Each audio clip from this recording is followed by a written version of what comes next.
Now at 5 a.m. on WKYT this morning, the Bluegrass Area Development District is speaking out on allegations by the state. We'll be live looking ahead to today's news conference and the issue involved.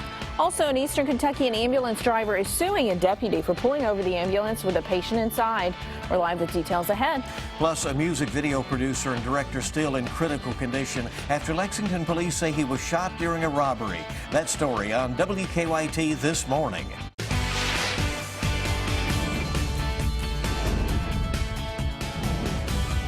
This is WKYT This Morning. Good morning. Welcome into you. Hope your Tuesday's off to a great start. I'm Rebecca Smith. And I'm Bill Bryant. It's still early. You're probably still checking, right?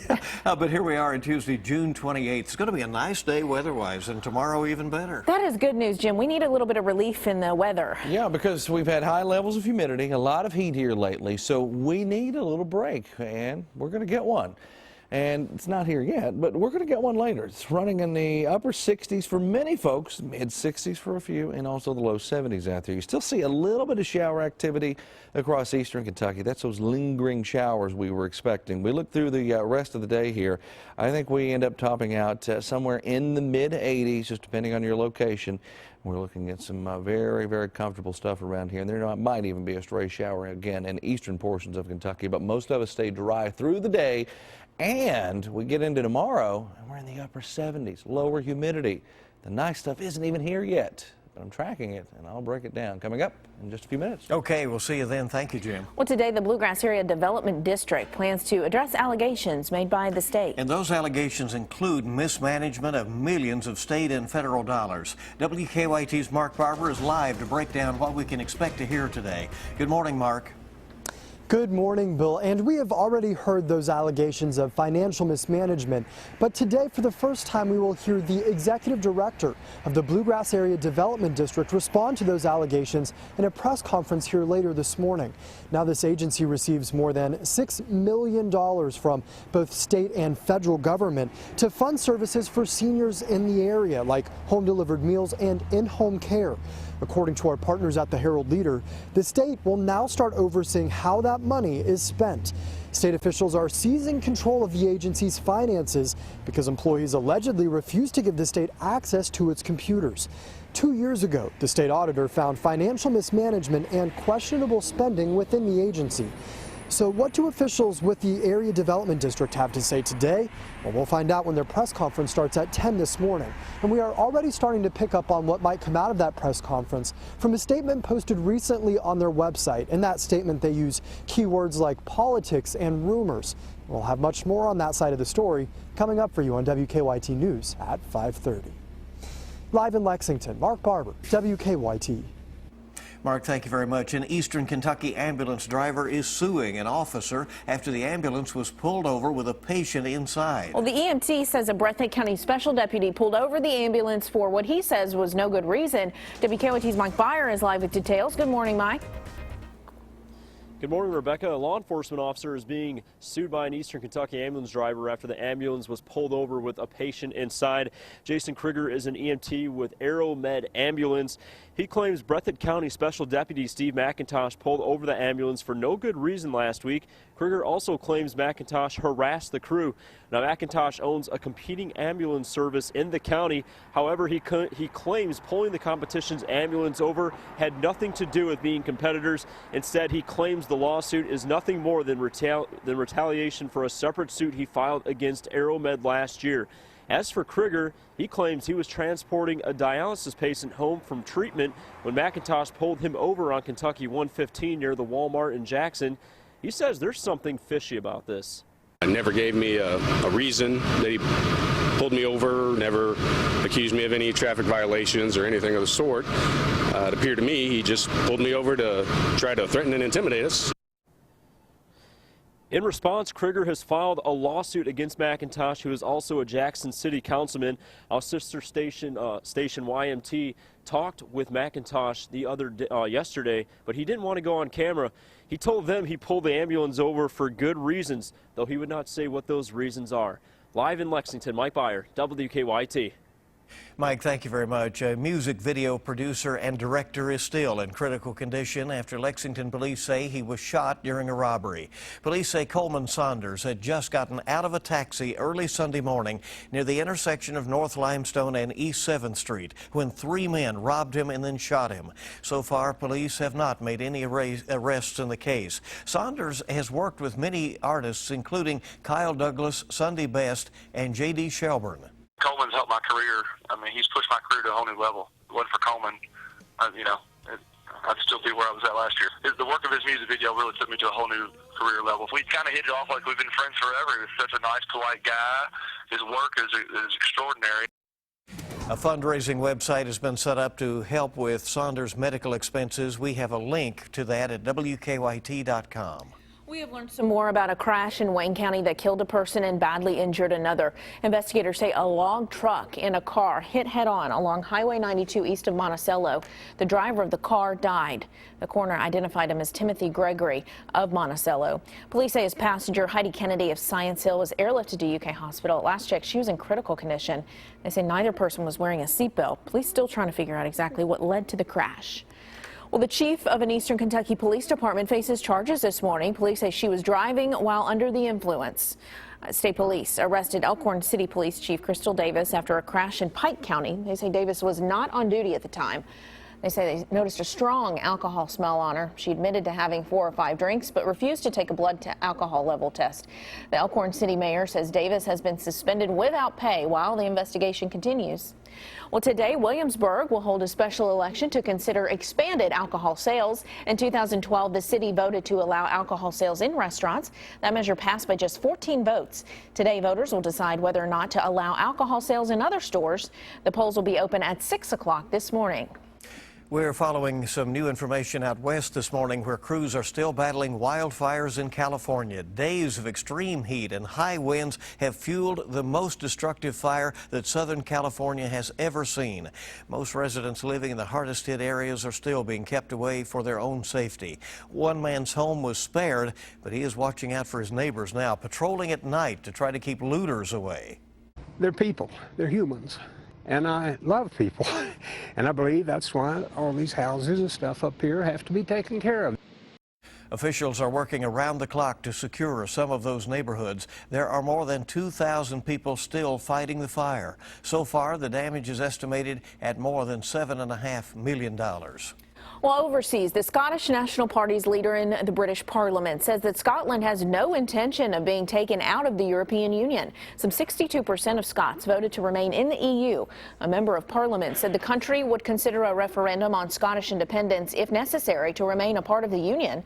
And during the same debate, British Prime Minister David Cameron said there was a very strong case for trying to remain in the EU. We have no intention whatsoever of seeing Scotland taken out of Europe. That would be totally democratically unacceptable. One of the most important tasks for the new government will be to negotiate the best possible arrangements with the single market. This just in this morning from the Associated Press. The EU's Commission chief says no talks with Britain can start until it notifies the EU of its departure officially. Back here in Kentucky this morning, construction workers are putting the finishing touches on the Ark Encounter Park in Grant County. The park is scheduled to open up next week on July 7th. Officer Don flew over the park, getting this video from Sky First. Along with a massive rendering of Noah's Ark, the park will include a petting zoo and a zip line. The park is still looking for some seasonal employees. There will be a job fair at the Crittenden Baptist Association in Williamstown coming up on Thursday. Well, WKYT this morning is just getting started. It is 5:09 early here on your Tuesday. Well, the theme park industry is expected to increase security spending to a record high this year. We'll tell you exactly why that is ahead on WKYT this morning. And our temperatures are about to take a major dip. We could get stuck in the upper 70s for you tomorrow.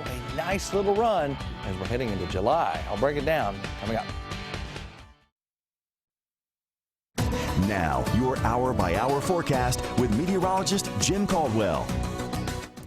Fairly quiet out there for most of us this morning. You could encounter some areas of fog as visibilities are down in some areas. A dense fog advisory has been posted. You can see some of the counties highlighted there into parts of Lincoln, Adair, all the way back out to Bowling Green there. So dense fog potential. Now, let me show you current visibilities. The areas that are highlighted, not really seeing the worst in visibility, but you work your way out to eastern portions of Kentucky. They have a deeper pocket where the fog is currently located. So you will run in perhaps, especially where it rained heavily yesterday evening, which was southern and eastern Kentucky, you could run into low visibilities out there this morning. So watch out for fog over the next couple of hours. The rest of us are fine. 71 here in Lexington, 66 in Mount Sterling.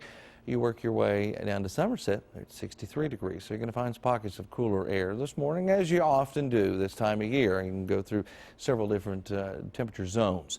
Here's what we have with our current situation on the Defender Radar Network, and we've also thrown our satellite in, and you can see the clouds are thinning here in Lexington, central Kentucky, and they'll continue to do so to our south and east, where we're tracking a little bit of rain holding steady along the Virginia state line, so parts of eastern Kentucky and also into Virginia. Here's the hour-by-hour run. Let's take you through the day, and you'll see that we max out only in the mid-80s. Try its best to paint a shower or two into the area. I think most of us are going to be dry, but there could be that one rogue shower that tries to roll into town. 11 o'clock tonight, as we go into the early morning hours, you'll see that we get a little taste of 50s to start Wednesday morning off. Very pleasant air mass. Let's cross over into your afternoon and evening hours. The model has been trying its best to push mid-70s for the past couple of days now. I think we're just probably slightly warmer than that, but this is still fantastic. Mid and upper 70s, probably likely throughout the entire area. Then we get into early on Thursday morning, and we find ourselves in the low 50s in some spots. Some 40s are trying to break out. That is downright chilly. I mean, that would be a little tough to get up and deal with. But it's nice either way. Closer to 80 degrees though as we get into your Thursday. Humidity, of course, as we were talking about yesterday, continues to sink toward the south where you see the greens. That's where it's going to be most humid. And then you notice that we clear things up completely. The air starts to change from a color of green just to a map. Well, let me tell you, that's actually a nice place to be. Mainly dry today, very nice for you on Wednesday with highs, as mentioned, in the upper 70s. And then we get into your Thursday, your Friday, and things start to change a little bit, guys. Very stormy pattern sets up toward the end of the week and end of the weekend. So the point is, enjoy today and enjoy Wednesday and Thursday. I will do that. Getting there, right? Yeah. Yeah, because it's going to be fantastic. And then we'll enjoy the weekend because it's time off, right? When we get there. It'll be tough for that kind of weather. Yeah. I hate to admit it, but I'm always looking forward to the weekend. Yeah. 5:15 the time this morning on WKYT. We have a look at your money. Stick around with us. More fallout from the British vote to leave the European Union, and what cities are the best to watch the 4th of July fireworks. The results may surprise you. I'm Edward Lawrence. I'll have those stories and more coming up in your CBS Money Watch report. Hey, good morning. Welcome back into WKYT this morning, 5:19 right now. And more fallout is expected after Britain's vote to leave the European Union. And we're wondering which cities are the best to watch the 4th of July fireworks display. Edward Lawrence has that answer in your money. Financial ratings agency Standard & Poor's has cut England's credit rating from the top score because of the Brexit vote. The vote to leave now has many U.S. banks looking to pull out of London. The city has become a financial hub for U.S. investment firms and banks as a way to reach 28 countries without going through regulations in each one. As the UK negotiates an exit, more than 10,000 banking jobs may also leave. On Wall Street, the Dow lost 260 points. The Nasdaq slid 113. The theme park industry is expected to increase security spending to a record high of $350 million this year. That includes parks like Disneyland, SeaWorld, and Six Flags. Many amusement parks installed metal detectors within the last 8 months. More businesses this year are also hiring costly veteran FBI and CIA agents instead of off-duty police officers. And WalletHub announced its list of the best cities to watch the 4th of July fireworks. First on the list, Seattle, Washington, followed by Minneapolis and New Orleans. WalletHub looked at several criteria to make the list, including walkability, activities, and weather. That's your Money Watch. For more, log on to CBSMoneyWatch.com. In New York, I'm Edward Lawrence. Chipotle is announcing a summer rewards program. Chiptopia is a 3-month program offering free food after 4 qualifying visits. 4 $6 or more purchases a month gets you 1 free entree in mild status. 8 purchases get you another entree in medium status, and then 11 gets you another free entree in hot status. The program launches July 1st and runs through September. I know Chipotle offers that, but what about Qdoba? Because that'd be perfect for you, Bill. Yeah, right. You love you some Qdoba. Yeah, I do. They have a rewards program, too. A lot of them do. You carry a little card around, right? Yeah. All right, 5:21 on WKYT this morning. We have a lot more news coming up on your Tuesday. And sports is up next. Scalabissiere introduced to the Kings yesterday to their fan base. And speaking of the Kings, DeMarcus Cousins, he is now an Olympian for the first time. Also, UK football has another commitment. And what a night for the Cubs' Chris Bryant last night, a record-setting night. The highlights are next. We might be a little bit muggy out there this morning with some low visibility in some spots, but the overall trend looks much, much better here as we move forward, starting with even today, mid-80s around average, but the humidity's down some. So it'll feel even better out there. Starting off in the mid and upper 60s to around 70 degrees and above in most cases across central and eastern Kentucky. As far as rain chances are concerned here in the coming days, we're fine even today, Wednesday, Thursday. But as we get toward the weekend and into early next week around the 4th of July, we're talking about more showers and thunderstorms rolling into the area. Now, let's get you up to date on sports.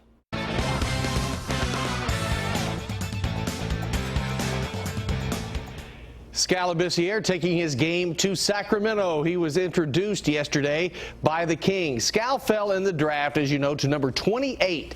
But the Kings obviously feel he has a lot of upside. Coach Dave Yeager and General Manager Vlade Divac spoke highly of him. Scal is most talented college player this year in the United States, so we're very fortunate to have him that late. We thought, he's going to be gone long before we had the chance. We feel like we're getting a steal there with the talent and the skills that he has, the length and the way that the game is being played now. It's playing, small ball. So you're going to see, he'll be definitely playing a stretch position for us at the forward. And at times, if you watch the finals, there's a positionless basketball going on. He could play center for us very easily going down the line. DeMarcus Cousins will represent Team USA at the Olympic Games in Rio. It was announced yesterday Cousins has been named to the 12-man roster. This is the first time for Cousins, who participated with Team USA at the 2014 FIBA World Cup. Kentucky has a long lineage of success at the Olympics, as 10 players have earned a gold medal. Some good news on the recruiting front for UK football. UK getting a commitment from 3-star receiver Joshua Ali from Hollywood, Florida. Ali picked UK over the likes of Louisville, NC State, Illinois, Wake Forest, and West Virginia. Ali is rated the 70th best athlete in the country. Last year, Ali had 865 yards receiving with 13 touchdowns for Chaminade Madonna Prep School. Reds hosting the Cubs last night, top of the 4th. Cubs lead 4-3. Chris Bryant delivers a moonshot into the upper deck, his second homer of the night. The 3-run shot makes it 7-3 Cubbies. In the 5th, the Reds down 8-3. Joey Votto takes Jake Arrieta's offering for a long ride. Votto's 12th of the season. The Reds would pull within a run in the 8th, but Bryant would homer again. It's his 3rd homer of the night, making it 9-7. He had 16 total bases. That's the most in Major League Baseball history and Cubs history, spanning the last 100 years. Cubs win at 11-8. What a game, what a player. Well, that's a look at sports. Have a great day.